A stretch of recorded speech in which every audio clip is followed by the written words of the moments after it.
Muito bem. Então, nós vamos dar sequência ao nosso evangelho, sempre seguindo aqui o livro Emmanuel, como foi esse ano inteiro, e ainda vai ser um pedacinho do ano que vem. Já que são mensagens diárias fixadas, a gente faz um combinado, e nós paramos numa mensagem, está aqui datada 15 de dezembro, na página 499, a oração do dinheiro. A passagem do Evangelho de Jesus é, segundo Mateus, o imposto devido a César.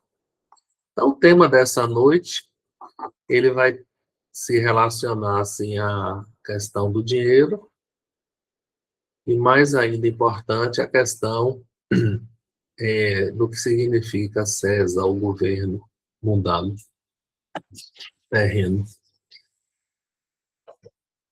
Diz esse versículo seguinte: então ele lhes disse: dai, pois, a César o que é de César, e a Deus o que é de Deus. Então, seria um convite à administração, o equilíbrio das coisas de César, são as coisas aqui da vida material, com as coisas do céu, o reino dos céus, ou de Deus. O homem, geralmente, o ser humano, ele pende para cuidar e priorizar as coisas materiais, claro. Apegados à transitoriedade, aos bens, às pessoas, e se prende enquanto o tempo passa, ligeiro, e a pessoa entra na vida espiritual como empobrecida de valores, de luz, de paz, de conhecimento, de amizades. Então, Jesus convida a gente cuidar primeiro do reino de Deus e o seu ajustamento, né, suas leis divinas e sua justiça, e tudo mais nos será acrescentado, sem, com isso, desprezar a questão do César. Interessante, nesse texto ausente, a oração do dinheiro, Emmanuel coloca assim uma prece, é o dinheiro sofrendo porque está preso dentro de um cofre, não é, Riva? Então, se o dinheiro pudesse fazer uma oração, seria essa mensagem aqui, ó. Senhor, dentre as forças que te honram, também eu sou teu servo. Né? Vou resumir.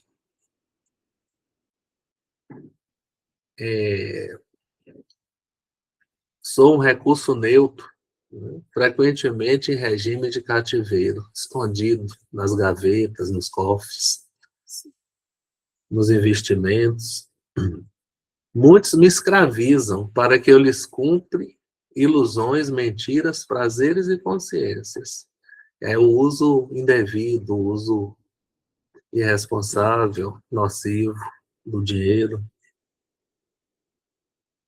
Então, o dinheiro se lamenta aqui, viu, Helena? Que fiz eu para viver encarcerado num cofre, trancado na inércia? Né? A ideia de que o dinheiro deve circular. Né?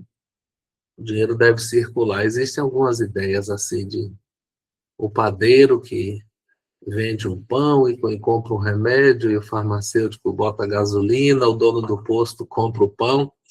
É certo que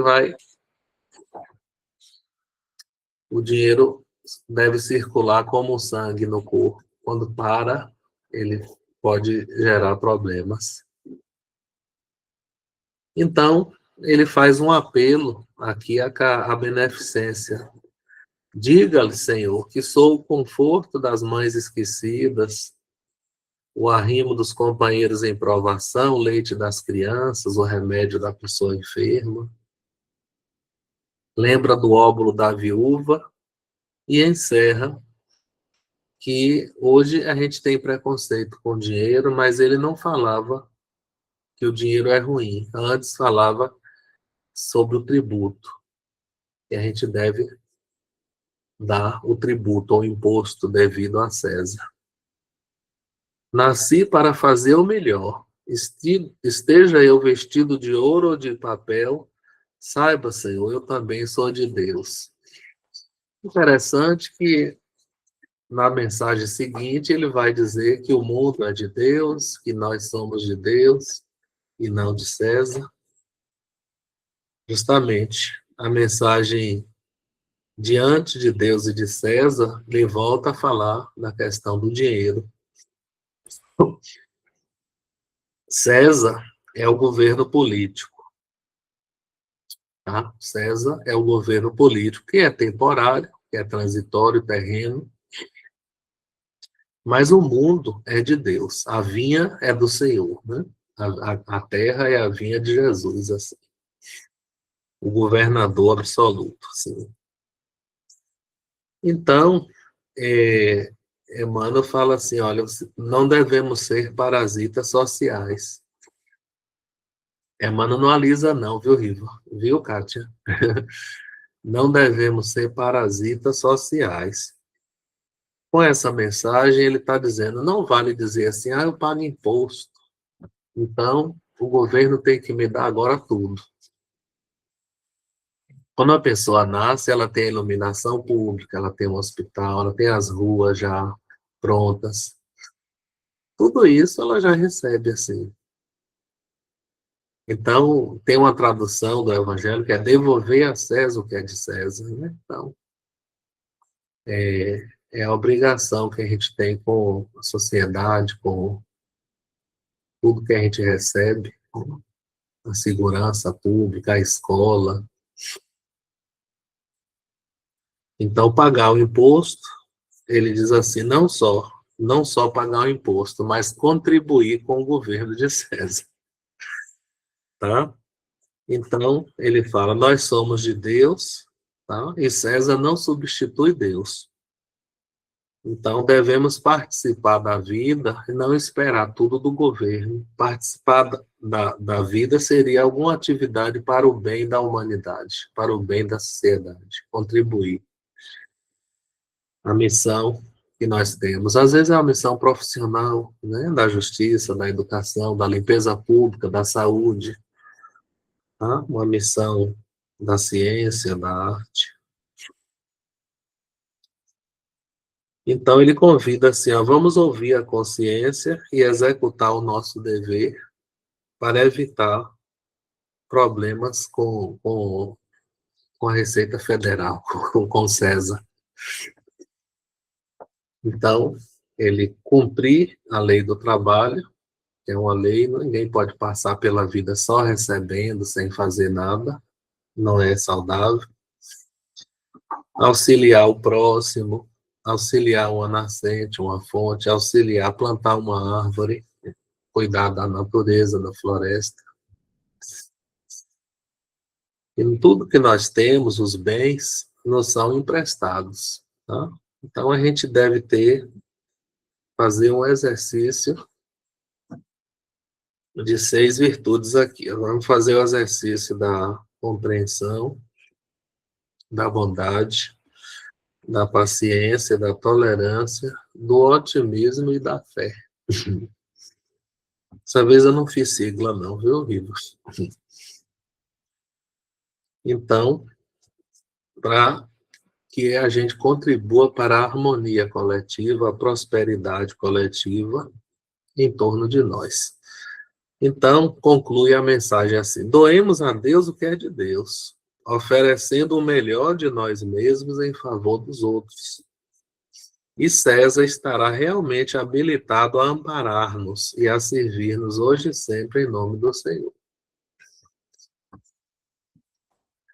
Uma terceira mensagem, de novo outro texto ausente, aqui datado em 17 de dezembro, tá? Para quem está marcando o livro, para futuras leituras diárias. A César o que é de César. Aqui.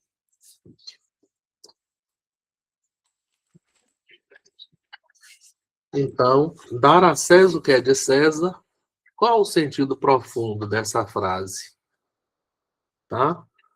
Não fala, todo mundo pensa assim, é pagar o imposto. Não, é mais que pagar imposto. Tá? Porque às vezes a pessoa paga o imposto, mas ele chama de um desvio aqui. Tá? Para transviar-nos no solo arenoso da crítica e da maldade. Então, o primeiro ponto aqui, não é interessante, espiritualmente saudável, a gente ter atitude de crítica e maldade em relação aos governantes, tá? Torcer contra, tá? Assim, quem está na gestão precisa do nosso apoio, assim, tá? Críticas ao governo, segundo Emmanuel aqui, seria a maldade, tá? Depois ele fala que César são os deveres que nós temos junto à terra, o dever de cidadão, assim, de colaborar, tá? César exprime a direção que nos dá tranquilidade, a justiça que nos dá respeito, a organização, o trabalho que nos assegura o pão e o direito à ascensão. Então ele conclui dizendo, não só pagar o imposto, ok, pagar o imposto, mas também auxiliar de alguma forma, tá? Ele fala assim, a higienizar um logradouro. Um logradouro, um lugar, uma praça, tá?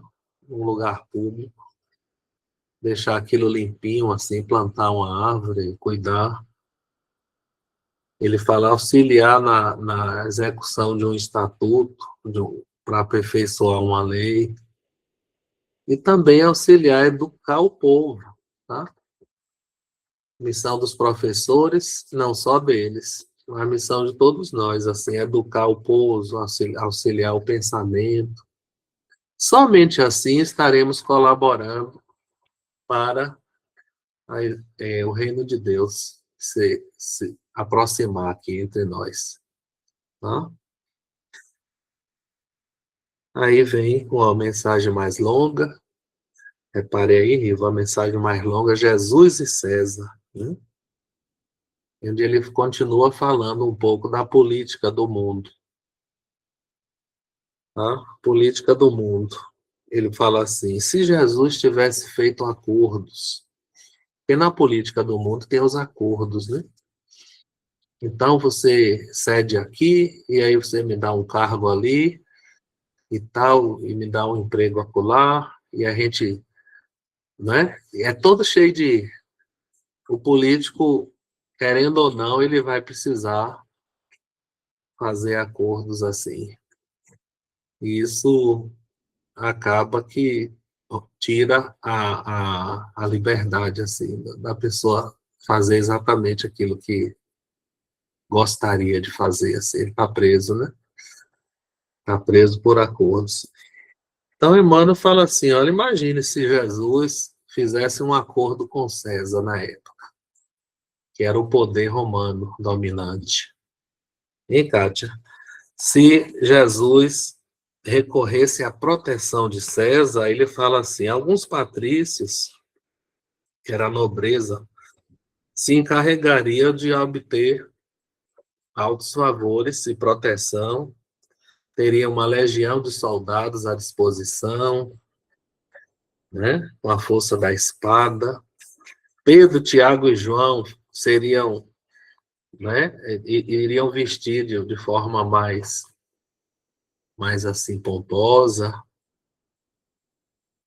O próprio Cristo não poderia ensinar as verdades do céu sem prévia audiência das autoridades. Olha que interessante, né? Que maravilha podermos fazer uma leitura e uma interpretação livre assim. Livre, não temos que obedecer a nenhum sistema de hierarquia, assim, nem teológica, nem política, nem... Não é, Kátia? Maravilha.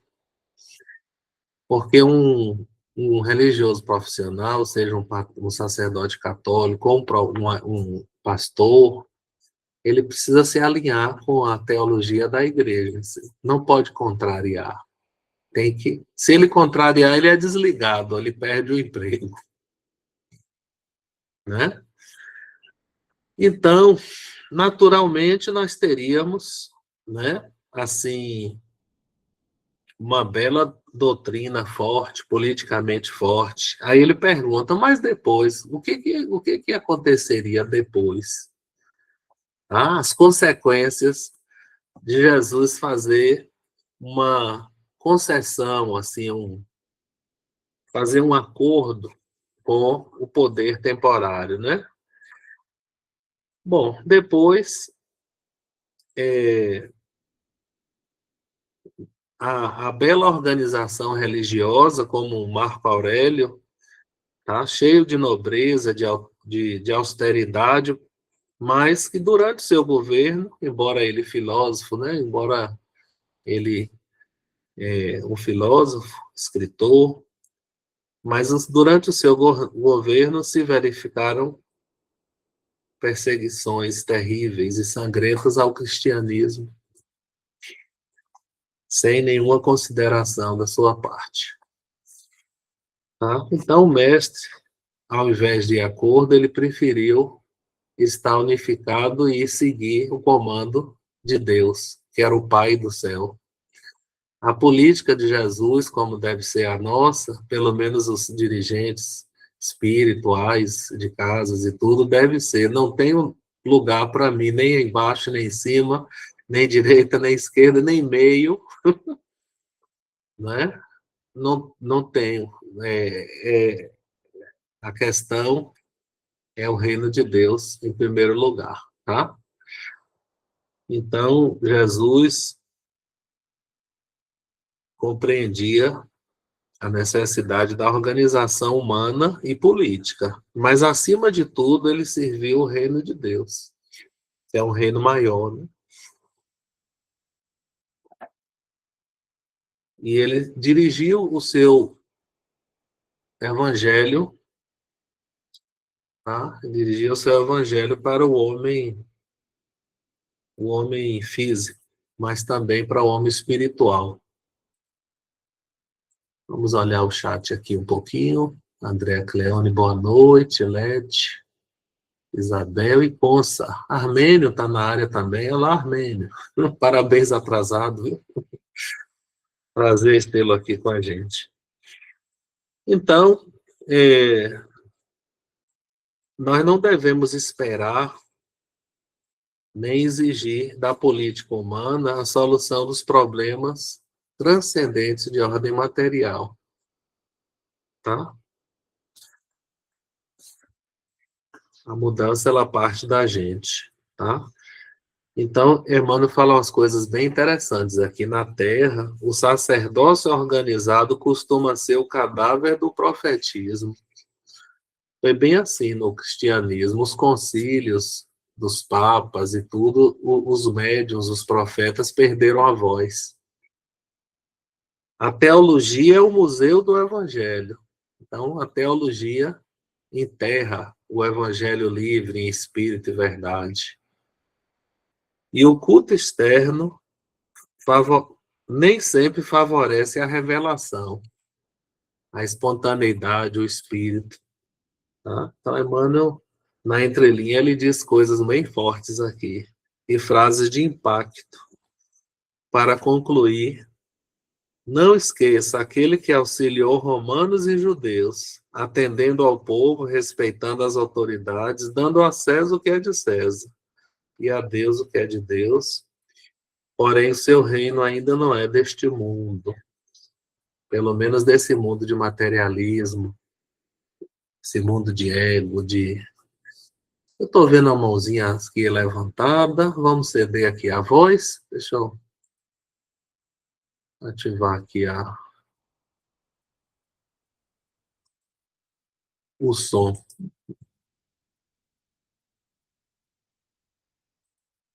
Muito bem. Sem querer levantou a mão. Ok. Então tá bom. Bom, a última parte do Evangelho de hoje é uma parte que diz sobre o resumo da lei. Aqui já muda o tema, tá? O resumo da lei, e Jesus disse-lhe: Amarás o Senhor teu Deus de todo o teu coração, de toda a tua alma, o teu pensamento. Interessante, assim, ele fala de uma entrega, né? Amar de toda a tua alma, entrega, fala do coração, né? Amar a Deus com sentimento. E amar a Deus com a compreensão que nós podemos ter de Deus, que é sempre limitada. Mas mesmo assim, a gente amar do jeito que dá conta de amar a Deus. Primeiro. Então, essa mensagem diz assim: o que significa cumprir a lei? Tá? Cumprir a lei divina é uma mensagem de desafio de novo. Tá? Não é para desanimar a gente, não. Mas cumprir a lei divina, amar a Deus sobre todas as coisas, procurando o seu reino de amor. Tá? Então, acordar pela manhã e se perguntar: será que eu posso contribuir um pouco com a edificação do reino de amor hoje? E não só pedir coisas a Deus, mas colaborar com o reino, o plano divino? É a lei da cooperação, tá? Com o próximo, cumprir os deveres, honrar e amparar a família. Isso nem sempre é fácil, Mateus. Não lesar ninguém, tá?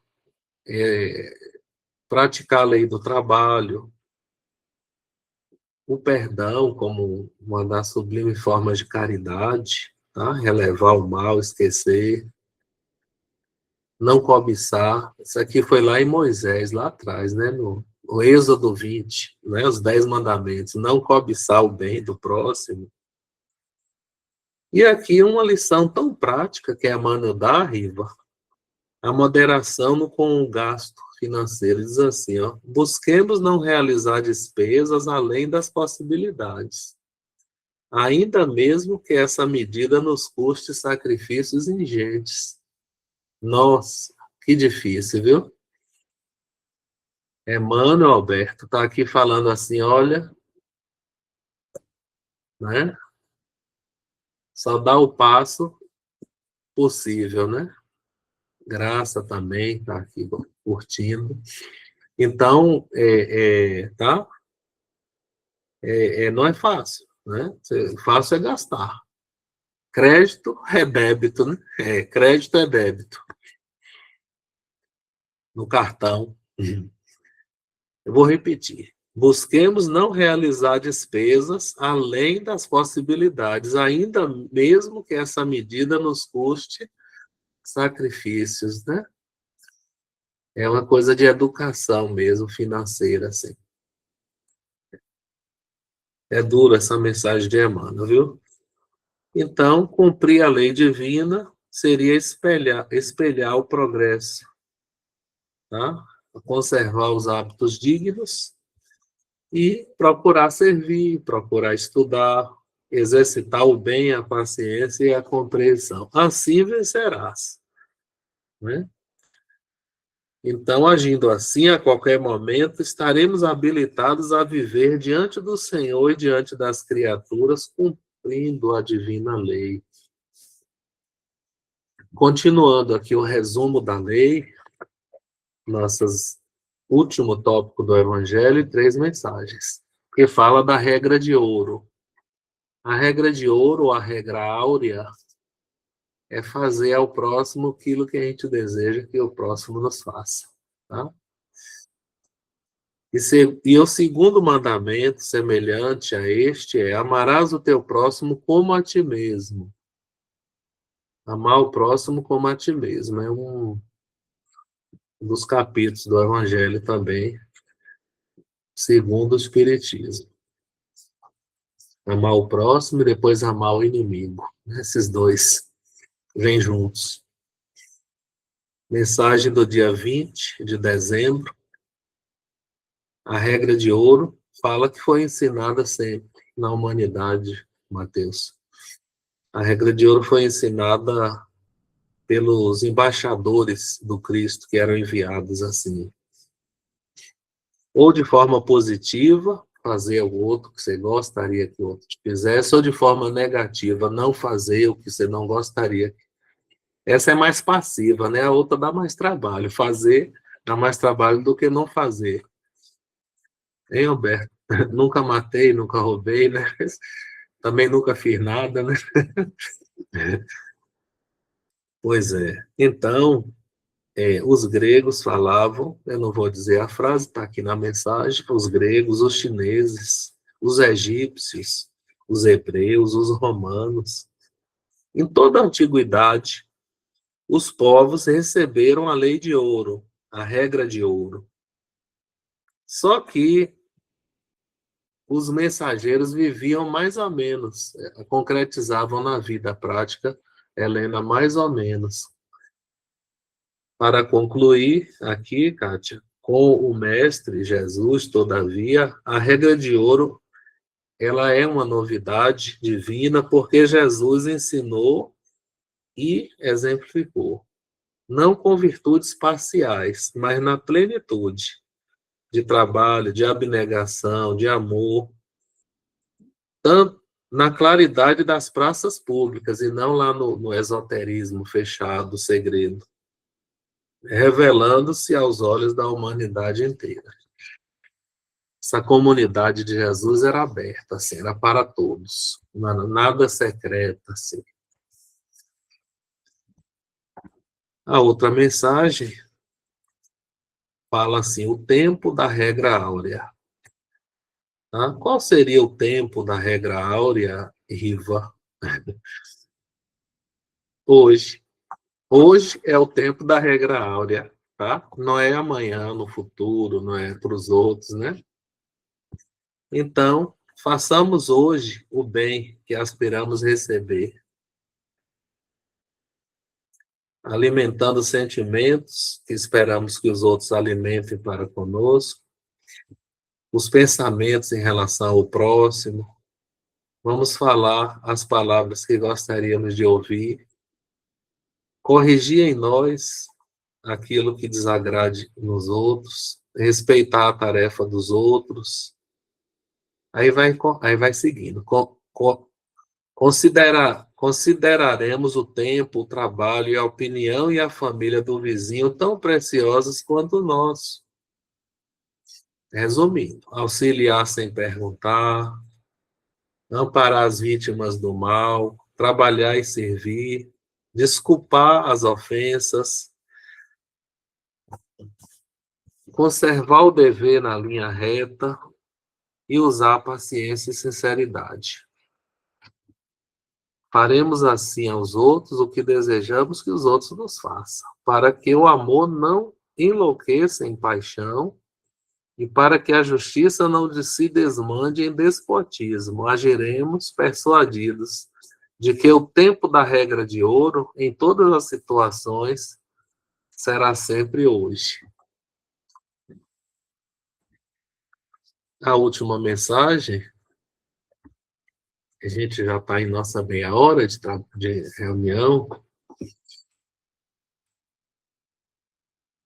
Quem é o próximo? Tá? Amar o próximo como a ti mesmo. Aqui consta, para que o amor não vire paixão, né? Aqui está perguntando assim, quem é o próximo? Tá? O próximo são pessoas que estão próximas, em toda parte. Não é só a família, não. Mas o próximo são as pessoas que estão próximas a nós, ali.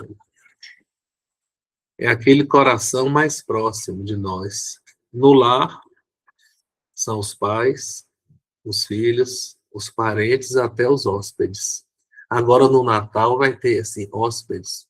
Ou você tem hóspede, ou você vai ser um hospedeiro. No templo do trabalho, no trabalho, pode ser um chefe, um subordinado ou um parceiro. Na rua, um amigo anônimo. Na sociedade, a criança doente, a pessoa desesperada, Nos relacionamentos difíceis é o adversário. Em toda parte encontraremos o próximo, buscando a capacidade nossa de entender e ajudar.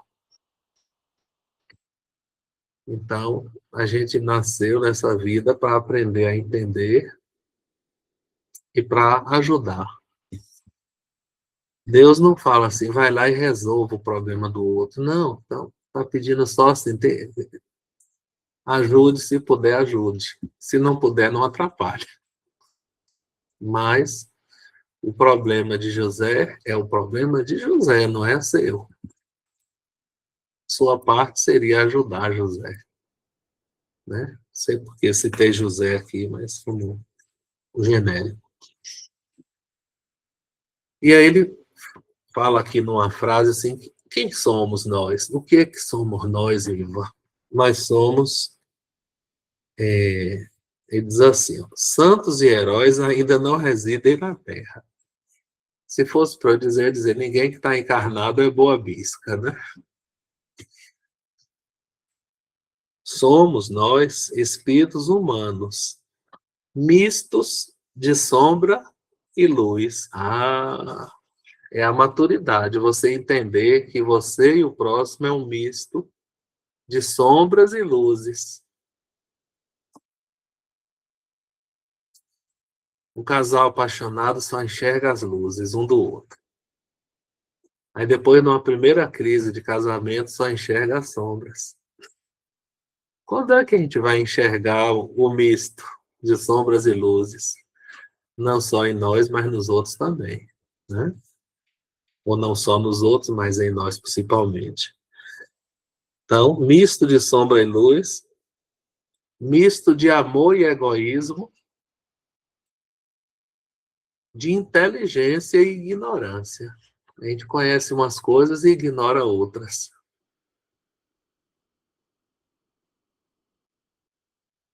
Né?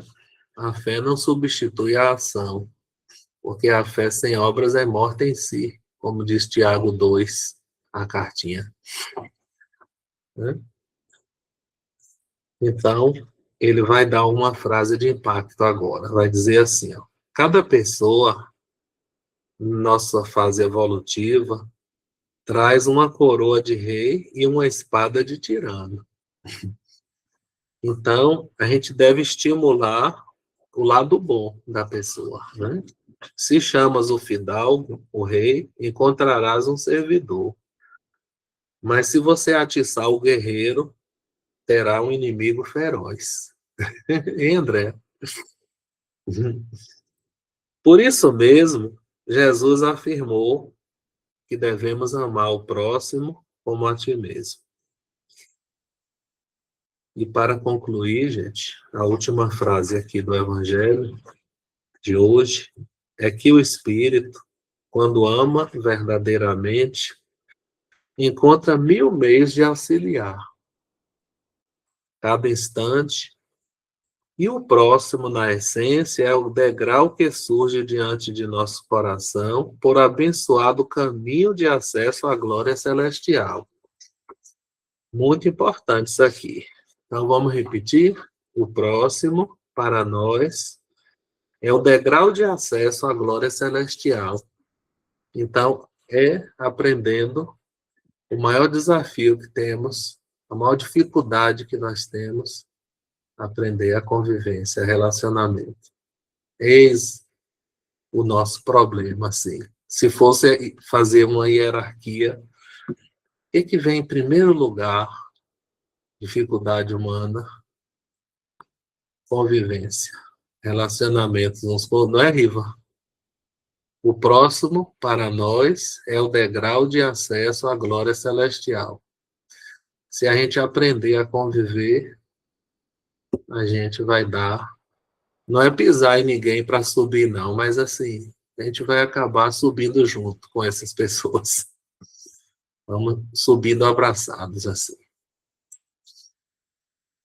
E sem um elevador, né? É. Porque o elevador pode quebrar ou pode descer de volta. Muito bem, meus queridos. Então, agora eu desejo Feliz Natal para vocês. Tá? Continuemos com as leituras diárias e vamos encontrar aí, ou na quarta ou no domingo, um jeito de ir vencendo com as mensagens diárias.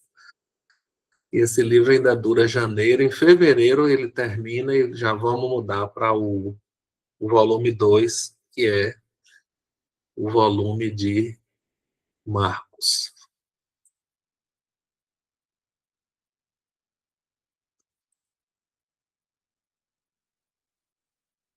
Estou sem querer cancelar aqui, vamos lá. Gravação. Pronto. Muita paz.